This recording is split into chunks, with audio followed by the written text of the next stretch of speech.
Welcome back to Legitimate Targets, everybody. I hope you're all having a great day. Joining me on today's episode is David Hundayan. He is a Nigerian investigative journalist. He's an author. You can find his books online. He's author Breaking Point, A Journalist's Quest for Salvation in Nigeria's Chaos. And chaos it is. And he's also the author of The Jungle. He's the founder of West Africa Weekly. And he is known for his fearless pro-sovereignty reporting on politics, corruption, social issues, and specifically as they relate and manifest in Nigeria. So, David, thank you so much for joining me today. How you doing? I'm great. And you? I'm doing good. I'm happy that we're sitting down. We were just talking before we got into this. I encourage everyone to follow David on Twitter, huge account, and putting out a lot of really, really great information right now, not just about Nigeria, but Africa as a whole. I think we should start off with, like I said, before, just how important is Nigeria to the broader vision of African sovereignty? You can tie in Pan-Africanism into that question as well. And I think this is something that maybe, I'll learn a lot hearing from you on as well, because I was very oblivious to what was going on when the Sahel states began to form their confederation and they were being threatened by Nigeria. I said, who is this Tinubu guy? But let's just start off with Nigeria and the importance in Africa as a whole. So, I mean, it doesn't take a genius to work out the fact that Nigeria is hugely important in Africa. First of all, starting from its population, something like 1 out of every 6 or 1 out of every 7 Africans statistically is a Nigerian. And that doesn't take into account the massive Nigerian diaspora that exists outside of Africa. It also has the largest African diaspora in the world, both recent and ancient diaspora. So if you go to places like, so obviously there's a recent diaspora in the US and parts of Europe, but also if you go to places in South America like Brazil and Cuba, there are large sort of black populations there that trace their origins back to Nigeria, and many of whom actually actively identify with existing Nigerian cultures. So there's that. And then economically, maybe not so much now, especially over the past 10 years, where there's been this huge massive wealth destruction event that has been taking place in Nigeria. But prior to that, anyway, Nigeria was basically the fulcrum point of the African economy. So basically, when Nigeria was doing well, Africa was doing well. That's pretty much how it worked out. This was a pattern that you could draw back maybe as far back as the 60s. So Nigeria gained its independence from the UK in 1960, and between the sort of early 70s toward like the mid 80s, Nigeria was, well, I don't want to oversell it by saying it was responsible, but Nigeria played a huge part in the independence that many other African countries were able to gain, because Nigeria was a huge supporter of independence movements across Africa. So in places like Zimbabwe, in South Africa, in Namibia, in Angola, Mozambique, Nigeria was actively engaged in all of these places, providing funding, support, both over and under the table. So for many years, it was thought to be not just this African behemoth, but also the African economy that was most likely to achieve industrialization first. That's what it was thought. In fact, I recall, I wasn't there, but sometime in the 1970s, a study was done showing that at the current trajectory that Nigeria had at that time, bear in mind this was in the middle of the so-called oil boom at the time. There was a study done showing that at that current trajectory, Nigeria was projected to have achieved industrialized status sometime in 1986. But that didn't happen because basically where there was a crossroads, you could go left or you could go right. Nigeria went left, and it's been going left ever since. Long story short, Nigeria got from being a net aid contributor, Nigeria became a net aid recipient. This all happened between the mid to late 70s, just when the oil boom was winding down as well. There was part of it was like a perfect storm of I guess, bad luck, but also part of it was due to the usual story of an African government getting captured by foreign interests and then making decisions that just were not in the interests of its people. So this was a country that did not need to get itself tied up in any sort of debt trap diplomacy, but that's exactly what happened. And by 1986, Nigeria was placed into something called a structural adjustment program by the IMF. I'm sure I don't need to explain what that is and the kind of effects that that has to you, because I'm sure you've witnessed up close the effects of the structural adjustment policy in many places around the world, specifically in Latin America and Africa. Nigeria got a very rude shock, because this was a country that by every metric was prospering. To put it in context, as recently as I believe of 1983, 1984, the Nigerian naira had currency parity with the US dollar. So it was roughly 1 to 1. Currently, as we speak, it's roughly about 1,500 to 1. So you could say between 1983 and now, the value of the Nigerian currency has like absolutely tumbled off a cliff, and it's never gotten better. Um, as usual, as is the case whenever there's a structural adjustment program, this was done under the guise of state-run enterprises are inefficient. They need to be privatized. The economy needs to be run more efficiently. The state is not good at doing this, which was a very successfully sold argument, and one that even people like myself who were born after this event, we still bought into that argument until relatively recently. Um, so basically, everything that wasn't bolted down to the floor was privatized in some way, shape, or form, leaving only some very few, you know, large, very and hugely corrupt and inefficient public monopolies, which are also pseudo privatized in a way. And that's been the story of Nigeria ever since. So from being a sort of African budding success story, which had this huge outsized impact on the rest of the continent, and which was actually it was so influential at a point that even outside of Africa, it was providing aid to countries in the Caribbean. That's how influential it once was. Nigeria was actually providing financial aid to countries in the Caribbean because it was just flush with cash. You can Google this, by the way. This was a comment made by a guy called Yakubu Gowon, who used to be Nigeria's head of state, military head of state in the 70s. And he made a comment to the effect of Nigeria has no problem with money. The problem that Nigeria has is figuring out how to spend its money. So that gives you an idea, that gives you a window into the sort of mindset that animated the leadership of Nigeria at a time when it needed to make very important decisions. I'll tell you something else you may not know. Sometime around that period, there was something called the Cement Armada. And what that was I believe the year was 1977. Nigeria bought a quarter of the world's total cement supply that year. Like, so one quarter of all cement manufactured in the world that year was ordered by the Nigerian government.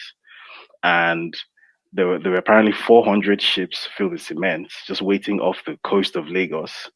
And like most of the loads went bad because there wasn't enough capacity in the port to actually offload these ships. So they were there for like, I believe it was 8 months. So this became sarcastically known as the Cement Armada. Right. And so that's just to give you an idea of the squandering of potential that happened in Nigeria. So that's how Nigeria went from where it was once upon a time to being where it is now. And fast forward to 2023, you had these elections. How democratic would you say these are? Because I know that there's a lot of accusations and evidence as to what really went on in these elections. And it, does beg the question, because if Nigeria is in this downward spiral, why would the Nigerian people elect someone who is, we can talk more about him in a moment, but patently a U.S. asset and has a very, very scandalous record that precedes him, both as a governor in Nigeria and more local official and representative political actor, and also in the United States, where he was found to have partaken in some very, very illegal activities with heroin. Yeah. So again, this is part of the same story with the economic downfall of Nigeria, because those two, the economic downfall and the political downfall, were linked. They didn't happen in isolation. So um, if you're familiar with the doctrine of the economic hitman, which I guess once upon a time in my more naive years, I used to think of as some sort of conspiracy theory, until it happened, in a very unignorable way, and I was forced to acknowledge what I had tried to ignore for all those years. That's basically what happened to Nigeria.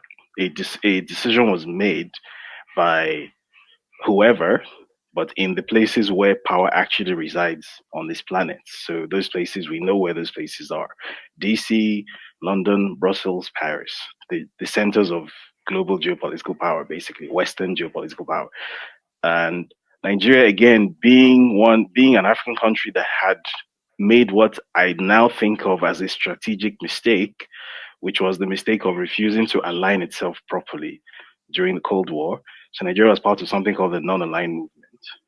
And the reasoning behind the non-aligned movement was we face neither East nor West. We're independent. We have our own independent foreign policy, which sounds great in practice, but in theory rather. But in practice, all that ends up making you is a target that's very easy to be picked off by more powerful players.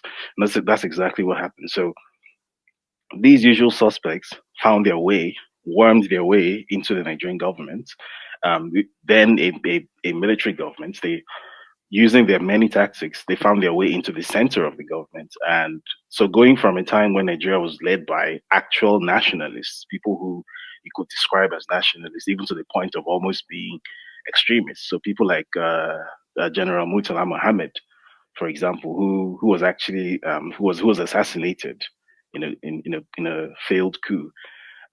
So going from that, in the space of about 10 years, Nigeria was then led by a guy called Ibrahim Babangida, who you might have heard of, who was, if you like, the Tinubu before the Tinubu that currently exists, because he was also an American asset. He was also very, very well known for having collaborated with the CIA, either officially or unofficially. So in the space of about 10 years, Nigeria had gone from being led by nationalists with this sort of sovereign vision for Nigeria becoming an African economic hegemon and a superpower, to being led by a guy who was getting his instructions out of Virginia. And with that also came the other parts of the downfall, such as getting stuck in an IMF structural adjustment program, which was only, I guess, what the reason it didn't end up being much worse than it was that sometime around that period, which is I believe 1990 or so, Saddam Hussein decided to invade Kuwait, and then that led to the Gulf War, the first Gulf War, which led to something called the Gulf War oil windfall for Nigeria, because that created a shock in the global oil market, and so Nigeria was able to escape, you know, an even worse fate than it would have faced. But regardless, basically about 10 years of national growth were lost between 1989 and 1999. Supposedly, after democracy, what we call democracy, returned in 1999, ironically, the supposed democratic president was a retired military general, General Olusegun Obasanjo, who was also known for being very, very friendly with the CIA. I wouldn't go as far as to call him a CIA asset, but he was definitely very friendly with the Americans. I guess he had a reputation for playing the field.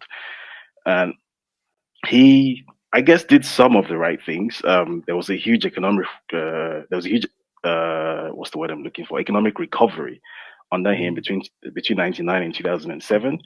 But at the point that he was to leave office in 2007, as is so often the case, succession is where I guess the problems that we have now started from, because he didn't appear to have a proper succession plan in place to sort of entrench the progress that had been made under him. So he ended up handing over to a guy called Umaru Musa Yaradua, who was a decent guy, but he was sick. There's no other way to put it. He lasted for just under 3 years, and then he died in 2010.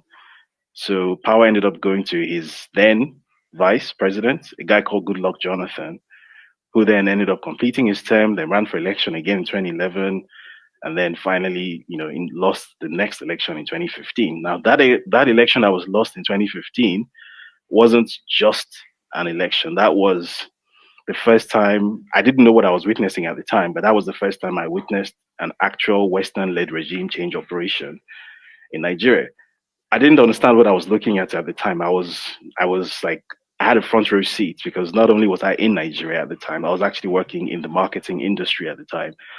So the agency I was working at actually had sister agencies that were directly involved in the campaign. So I saw things I had never seen before. I saw tactics I had never seen deployed before. And I remember thinking to myself, is this an electoral campaign or is this a civil war?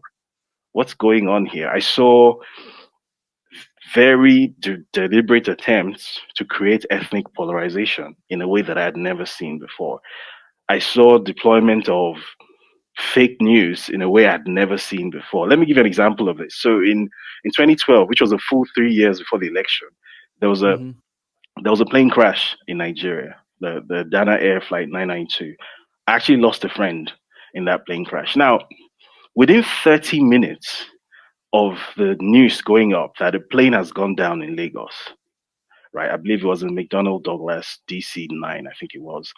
Within 30 minutes of the news going out, a viral message has started circulating. Uh, so this was before the days of WhatsApp. So then it was BlackBerry Messenger that was the in thing. There was a viral message that went around like wildfire, claiming that the reason the plane crashed was because the president's wife was also flying at the time, and this plane was in distress, but the authorities at the airports wouldn't let this plane land because the president's wife wanted to land first. So they kept this plane in the air circling until the president's wife's plane landed first, and then it was too late for this aircraft, and then it went down. This, by the way, was completely fictitious. The president's wife was at home in Abuja minding her business. She wasn't even flying. But this powerful rumor, to date as we speak, this was 13 years ago. To date as we speak, there are a large number of people who still believe that that's why Dana Air Flight 992 went down. And I happen to know, when I happened to be working in the communications industry 3 years later, I then happened to run into the person who actually, was responsible for this rumor. And he was very proud of it as well. This was a thing that they used to, put in their case studies to their clients that, we do both, what's the term they use? Above the table and, above the line and below the line. So basically, we do stuff that we're proud to show that we're doing openly, but we also dabble into the dark arts. And I didn't understand, why is it so important to win this election? Like, who died? Like, where is this desperation coming from? And then obviously, during this time, the then US President Barack Obama, if you recall, he recorded a video specifically for speaking directly to Nigerian voters, telling them, I believe he put this out the day before the election.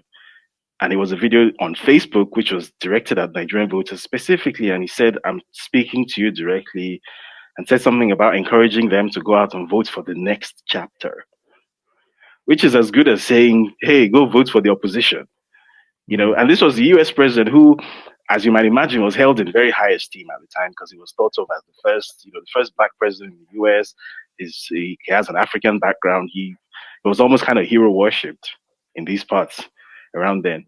And then the other context here is that this was around the time when there was a whole Bring Back Our Girls thing going on. And the US government, for reasons best known to itself, which I didn't understand at the time, had chosen to go all in on this. CNN had no other news to cover. The American First Lady, Michelle Obama, had a Bring Back Our Girls placard in the White House. You had P. Diddy doing a thing, Bring Back Our Girls. Like, what is going on? I didn't understand that what I was witnessing was a very, very well coordinated US State Department and NED-led regime change operation. It was many years later when I sort of came into some of the knowledge that I have now that it clicked that all this stuff I was witnessing wasn't a locally directed thing, and that it wasn't Nigerians who came up with these crazy ideas, all of which were just aimed at getting one person out of power at any and every cost whatsoever. That these were actually instructions that came out of DC. And when that finally dawned on me that this thing they call a color revolution or whatever, that this didn't just happen in Libya or in Ukraine, or this happened in Nigeria too, and you lived right through it. Then that, I guess, that made me then want to know, like, what exactly is so important about Nigeria. Like, I can understand why you might want to go after Libya. Those are countries to think of as important in a geopolitical context. But Nigeria is just people in West Africa don't generally tend to think of West Africa as a strategically important region of the world. We think we're just sort of insulated from everything and everyone, and we just want to sort of sip our coconuts by the seashore and have fun. But unfortunately, that's not how the world works. And it then became increasingly clear that the US government has a vested interest in sort of in Nigeria remaining a certain way. The economic growth and advancement of Nigeria is not something that the US government sees as something desirable. Um, the preservation of Nigeria as a country, like many other African countries, as a country that primarily exports raw, unprocessed materials and imports everything else that it uses. That status quo is very much desirable to the US government. And also that there are a lot of supposed civil society organizations and NGOs and CSOs and CLOs that are very active in the Nigerian and in the West African space, which ultimately receive their funding in some way, shape, or form from the US government. So, be it directly through the State Department or the National Endowment for Democracy, or indirectly through the many affiliates of these organizations, such as the Open Society Foundations, the Ford Foundation, Gates Foundation, MacArthur Foundation, and you know, what's it called, the Omidyar Network, and all these like CIA affiliates, basically.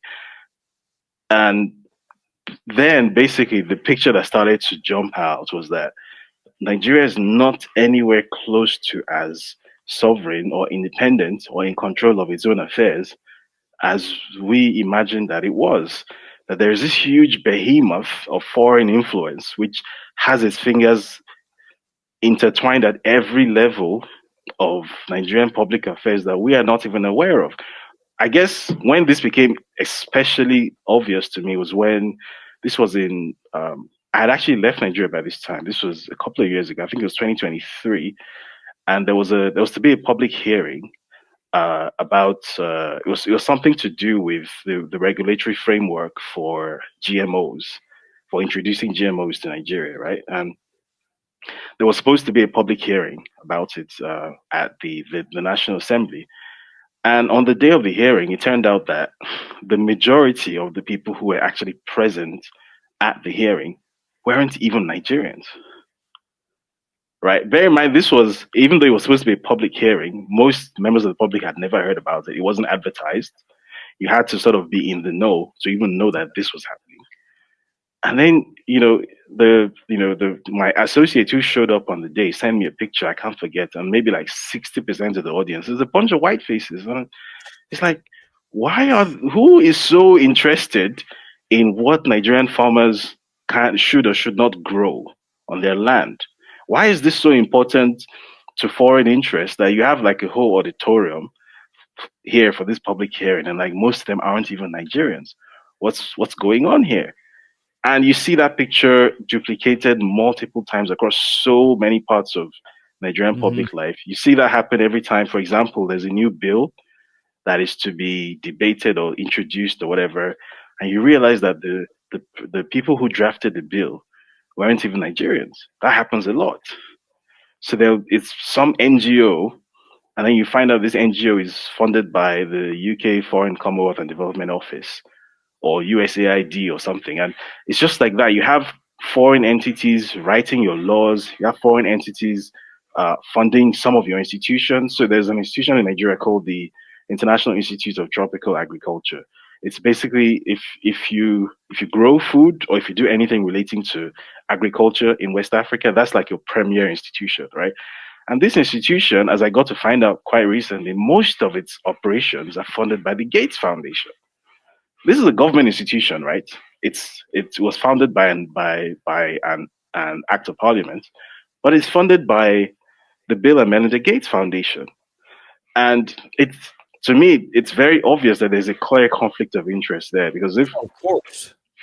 if this institute exists to determine what Nigerian farmers should or should not, what practices they should or should not adopt, and it's being funded by a private entity which has 500,000 shares in Monsanto or Syngenta, whatever the hell it's called nowadays, then I mean clearly there's a mismatch in motive because this institution exists supposedly to protect consumers in this part of the world, and this institution exists to make profit.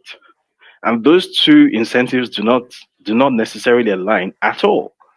And yet this institution which exists to hunt for profit is funding the consumer protection institution. So that can only mean that Nigerian consumers are going to get shafted, and that's already starting to happen. So I guess it's been quite a journey realizing, especially over the past 5 years, which was when I think a lot of this really sort of humbling realization started coming up, realizing that the independent country you thought you grew up in and the sovereignty you thought you have, the fact that you have a flag and a national anthem, and you have two houses of parliament, and you have 36 state governments, and you have all this paraphernalia of states and supposed democracy doesn't actually mean anything because Hmm. a an extraneous entity by 1 or 2 degrees of separation is in control of everything. So basically, you're not sovereign, and that's been a really hard pill to swallow.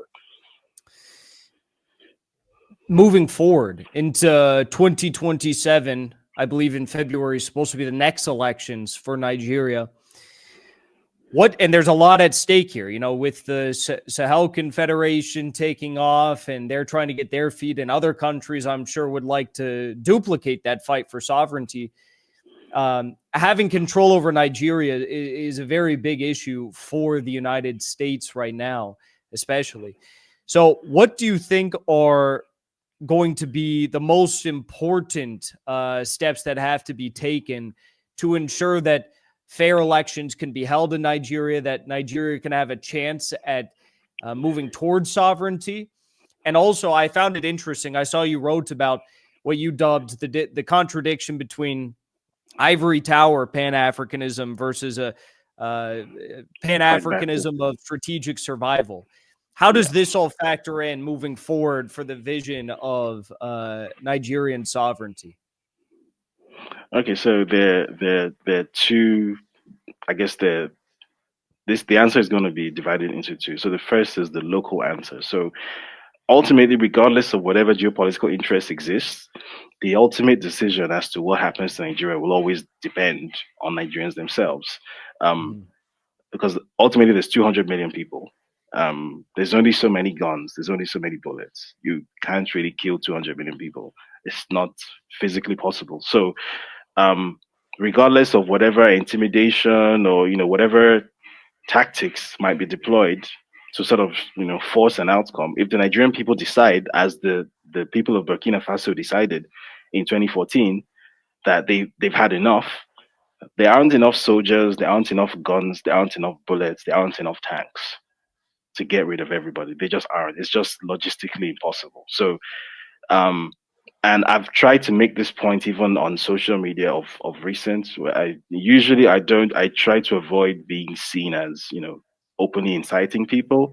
But I feel like this was something that needed to be said. I said, using the example of Ghana, which had its elections late last year, these elections, which I followed very closely, because the script was kind of similar to that of Nigeria. So the person in power was very clearly a very US aligned person. Out of respect for Ghana, I won't go as far as to call him a puppet, but it was very, very, very closely US aligned in a way that put him at odds with his own neighbors, which I thought was just not very intelligent foreign policy. It's not Mhm. great foreign policy to start basically spark a war on your border. That's generally not a good idea. But that's he was on the road to doing that. And then the Ghanaian people, from the pulse that I felt on the streets, clearly they wanted a change. What I feared would happen was, as it happens so often, and as it happened in 2023 in Nigeria, was that they'd vote, and then there might be one result, which is what the people said, and then by the time that result gets to the so-called collation center, then it would change, and then the electoral commission would make an announcement which is completely at odds with what people actually chose, and then people would grumble a bit, but there's nothing they would really do, and then it would go to court, and then the court would do what it always does and basically say, whatever. So that's what I feared might happen. But instead, what the Ghanaians did, which really impressed me, because I didn't think they had it in them. I didn't see any of this talk online or anything. Mhm. They did the work offline, and when I say did the work, I mean it wasn't just voting. After the vote, they actually went out and protected their votes very vigorously, up to and including using actual violence in some cases. That actually happened. I didn't think they had it in them, but they did that, and they did so on a nationwide scale in a way that suggested really, really good coordination. And why I was so impressed by it is that nobody talked about it on the internet. Nobody held Mhm. Twitter spaces about it. There was no sense that this is coming. But on the day, it's like everyone had sort of connected with themselves in like closed user groups, and everybody knew what they were going to do, and everybody played their jobs excellently well. And what ended up happening was that even though the incumbents clearly didn't intend to lose the election, and they clearly didn't intend to leave power, but the security agencies were basically presented with a choice. That is, either we side with the ruling incumbency and potentially risk starting some sort of nationwide conflict, or we let the people have their way and we're going to wake up and still have a country tomorrow. Right. And ultimately, the security officials who make that decision, they're rational human beings as well. So the overwhelming verdict of the people made their decision easy.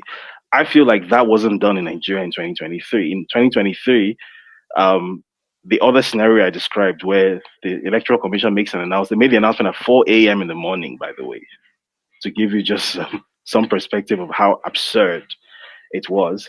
And everyone just kind of went, okay, well, at least we tried. Well, let's go to court. And then we went to court. And I was actually involved in that legal process. And it dragged on. And in the end, every kind of absurd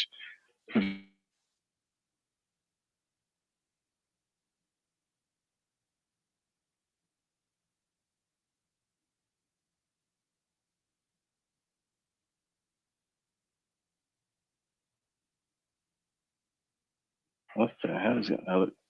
Okay, There we go. I can hear you now. You right. said every kind of Yeah. absurd. Yeah. Every kind of absurd precedent you can think of ended up coming out of that court process. So, for example, a judgment that stated that the supposed president now, when the issue of his involvement in heroin trafficking was brought before the court said, well, it was his bank accounts that were found guilty of laundering the proceeds of heroin trafficking. It wasn't him. It was his bank accounts. So he's free to go. Yeah, that's an actual Crazy. judgment that came out of the appeal court of Nigeria. You can actually Google it. It's a thing, right? Or when his falsified academic records were brought before the court, that hey, this guy submitted academic records to the electoral commission under oath, and these records are falsified. They're fake. These certificates are fake. So he's committed perjury. And the court basically said, well, the evidence of the fakery wasn't presented to the lower court, so you can't introduce it now. It's too late to introduce it now. So on that technicality, that case was thrown out. Right. So, and then everyone went, okay, we tried, and then everybody went home, and here we are, dealing with 2.5 years of, some of the most disastrous leadership that I think we've had in, a couple of decades. A president who, it's almost as if Nigeria has not been led by a president. Nigeria has been led by by the IMF president, because every single recommendation, you know, typically puppet presidents, maybe they implement 60 to 70% of the recommendations. This guy has implemented everything, Hmm. So, the usual stuff they say, remove every subsidy, privatize this and that. It's this huge slash and burn operation, and he's done everything. So the year-on-year inflation rate, there's an economist, Steve Hank, who is calculated that Nigeria has 107% year-on-year inflation. That is insane. Yeah. I'll give you another statistic. In the 2 years he's been president, so as of when he came into office, the naira was exchanging for about 500 naira to a dollar. It's about Uh-huh. 1,500 now. That's in 2 years. So the devaluation it's devalued it by a factor of three, right? It's Bear in mind, this insane. is still very much it's an import dependent economy. So you can imagine the knock on effect that Yep. has had on the cost of living for people. And then every kind of consumer subsidy, so energy subsidy, so for fuel and for electricity, everything has been taken out. So electricity has become like almost like a luxury now. It's not as if this is a country which generates a lot of electricity to begin with. So it has roughly 12,000 megawatts of installed capacity for 200 million people, which is absurdly low. But now, even to get access to that electricity, you're going to be paying something for a monthly supply for like a one-bedroom apartment. You're going to be paying something like $150 monthly for Jeez. your electricity bill in one of the poorest countries in the world, right? So that's what has happened. So that's what I feared would happen, but that's what the Ghanaians made sure didn't happen. So what I said on social media was people need to be prepared to deploy strategic violence in 2027. What I meant by that is the ability not just to vote, but to ensure that what you voted for and the results that was announced actually tally with each other. That power rests with the people. You can't leave it to the authorities who are basically playing on the same team with those who are in power, right? Or who are even put in office by those who are in power. The people need to make their voices heard the way the people in Burkina Faso and in Niger and in Mali have done, and even in Ghana have done. Hmm. Um, that's the only way I think that in 2027, regardless of whatever geopolitical calculation might be going on, something will change. So that's the local answer. Now, the international answer, which ties into the other thing I was saying about pragmatic Pan Africanism and the ivory tower thing, is that I think that a mistake that maybe the 60s to 70s generation of leadership in Africa made, specifically Nigeria made, was they didn't pick a side. Because knowing what I know now, I think that there were two sides available. There was the Western Bloc and there was the Eastern Bloc. I think that the so-called non-aligned movement, apart from being a cop out, was a waste of everybody's time. Hmm. Because basically, all those countries that were then part of that so-called non-aligned movement either ended up being absorbed into this sort of Western empire, and they ended up being absorbed very much as junior partners. They're still at the foot to date, or they ended up naturally gravitating toward the Eastern Bloc anyway, such as Vietnam. So what was the point? It just wasted 30 or 40 years of your development, as far as I'm concerned. And I think Nigeria made that mistake. I think Nigeria, I wouldn't go as far as to say that it should have necessarily organized its entire economy along, Marxist Leninist lines. I'm not so sure how that would have worked in the Nigerian context. But I think geopolitically, Nigeria should have very much sided with the Eastern Bloc at that time. I think that was the only game in town. Nigeria did not do that. Because again, this very sort of idealistic ivory tower thinking, oh, we're not trying to replace one colonizer with another. We've had 400 years of enslavement to this one. How do we know the Russians are any different? And yada yada. All of which is true, and all of which sounds. I grew up hearing these sentiments, but the reality, and I think history has given its verdict, that the Hmm. Western Bloc and the Eastern Bloc were diametrically opposed to each other. They were not the same. They have never been the same, and the outcomes are clear.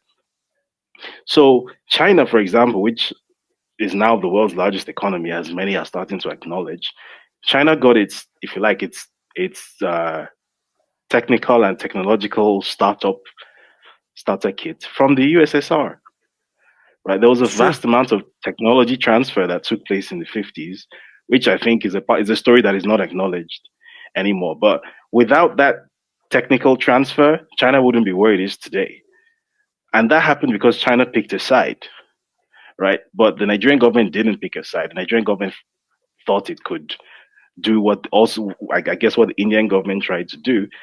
And Nigeria and India are in a similar situation now, which is neither here nor Yep. there. And basically, the vast majority of the population is just poor and hopeless. So nobody has really benefited from it at the end of the day. So I think that instead of sort of being trapped in these ideological prisons that we've created for ourselves, I think the pragmatic thing to do, regardless of how some people feel about the fact that, well, if we don't want to be tethered to a colonizer, how is that different from Ibrahim Traore going to visit Putin in Moscow? Blah blah blah. You know, there's a lot of this sort of rhetoric flying around. Yeah. But I think that if you examine it pragmatically, there's a huge difference between the relationship between France and Burkina Faso in 2014 and the relationship between Burkina Faso and Russia or Burkina Faso and China in 2025. There's a world of difference, right? Because that relationship that once existed was a one-sided extractive relationship where only one side was getting anything out of it. So France was getting uranium and other things out of the Sahel, and the Sahel was the poorest place in the world, bar none, right? So Niger and Burkina Faso were always right at the bottom of the global economic rankings every year when the IMF used to release those numbers. The lowest GDPs in the world, it was always Burkina Faso and Niger. They were always switching places, but they were always like in the bottom two or three for all those years. Nothing changed for them. And then now they're partnering with these guys that some people are saying, oh, is the new colonizer. Oh, China does debt trap diplomacy. Oh, you know, Russia also, they also have their own vested interests. You know, the Wagner Africa Corps. You know, a lot of these sound bites and rhetoric. But what are the results? You're seeing roads are getting built, new hospitals are getting built, residential complexes are going up, infrastructure is being built, people's lives are getting better.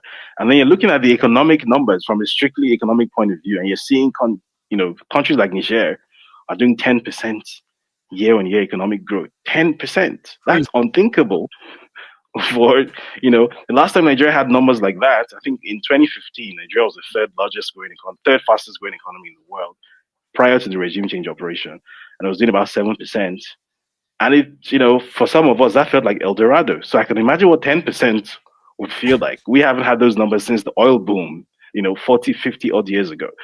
And that is happening as a result of that partnership with these guys that are supposed to be the same as the other people. So I don't think that ideological position makes any sense. No. So I think that just like the Sahelian states have picked a side, I think, even though it's going to be a big ask given the current political state of Nigeria, I think whenever Nigeria manages to pull itself out of this sort of puppet hole that it's in, where it's being led by someone who has maybe more than one puppet master, because as you may know, it's not just DC he answers to, he also answers to Paris. So whenever Nigeria manages to dig itself out of this hole, I think Nigeria needs to do the pragmatic thing and firmly pick a side. And for me, it's obvious what the only game in town is. It couldn't be more obvious to me, because even without picking a side, where any major development that has taken place in Nigeria over the past 10, 15 years that has made people's lives better, almost invariably, where has it come from? So in Lagos, for example, Lagos until very recently was the largest city in the world to not have a metro rail system of any kind. So basically you had 21 million people in a tiny city, and the only mode of transport was road until maybe 2, 3 years ago. So you can imagine just how awful it was to live there. And that problem is being solved, to an extent has already been solved, because I think there are 2 active rail lines now. I think altogether they're supposed to be 5. And who was responsible for making that happen? It was the Chinese government. Yep. Now the US government would certainly never fund that. They would never give you a loan to build infrastructure to grow your African economy and maybe become less import dependent on them. That would never happen. What they would fund is an NGO to do webinars and seminars and capacity building sessions and all that kind of stuff. And they pump millions of dollars into that as they do, right? You'd get no benefit in your local economy, but then your real estate, for no reason whatsoever, would become stupidly priced, which is also happening in Nigeria, one of the poorest countries in the world. But the prices of real estate are comparable to prices of real estate in the US, which again makes absolutely no sense. That's what partnering with the US gets you. To me, to my mind, it's very obvious what the only game in town is.